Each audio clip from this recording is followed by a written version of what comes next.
हिंदू युवा छात्र परिषद की कछार जिला समिति का गठन। सिलचर हिंदू युवा छात्र परिषद की कछार जिला पूर्णांग समिति का गठन बुधवार को मेहरपुर स्थित कार्यालय में किया गया। राजदीप दे सरदार को अध्यक्ष, मनमंगल नाथ को सामान्य सचिव, राजू दे को प्रचार सचिव और देवमाला दास को महिला समिति की पदाधिकारी नियुक्त किया गया। 31 सदस्य इस नई समिति का जिला अधिवेशन 20 नवंबर को सिलचर में होगा।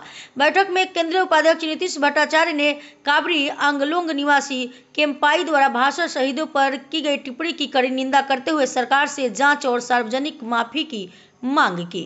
आज 29 अक्टूबर हिंदू युवा छात्र परिषद काछार जिला समितिर मेहरपुर स्थित अस्थायी कार्यालये एक विशेष सभार आयोजन करा हय।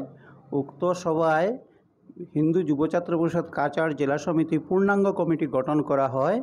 कमिटिर सभापति हिसाबे राजदीप दे सरदार महाशय के मनोनीत करा हय एवं साधारण सम्पादक हिसाबे मनमंगल नाथ शास्त्री के सर्वसम्मतिक्रमे निर्वाचित करा हय। तत्संगे 31 सदस्य विशिष्ट काछार जिला समितिर पूर्णांग कमिटी गठन करा हय। पाशापाशी देवमाला दास महाशया के सभानेत्री हिसाबे कमिटिर सभानेत्री हिसाबे हाउसের सर्वसम्मतिक्रमे निर्वाचित करा हय।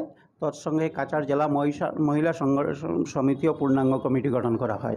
हिंदू युवा छात्र परिषदेर पक्ष थेके सबाइके आंतरिक अभिनंदन जानाচ্ছি। दुखेर ব্যাপার এটাই হচ্ছে কয়েকদিন আগে ডিমাসাদের ক্যাম্পড়াই বলে একজন যে তির্যক মন্তব্য করেছেন শহীদদের উপর, আসাম তথা বরাকবাসী হিসাবে এবং বাঙালি হিসাবে তার এই মন্তব্যের তীব্র নিন্দা এবং ধিক্কার জানাচ্ছি।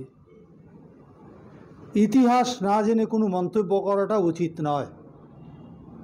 এই জায়গায় কোনো তৃতীয় পক্ষের জড়িত কিনা বা কোনো ষড়যন্ত্র আছে কিনা আমাদের কাছে একটা সন্দিহান হয়ে দাঁড়িয়েছে। এই বিভ্রান্তিমূলক বক্তব্যে তীব্র বিরোধিতা এবং সরকারের কাছে আবেদন করব তদন্তের মাধ্যমে সেটা জনসমক্ষে আলোকিত হোক এবং ওনাকে সামাজিক মাধ্যম তথা বরাকবাসী সবার কাছে ক্ষমা চাইতে হবে। এটাই আমাদের আজকের বিষয়বস্তু।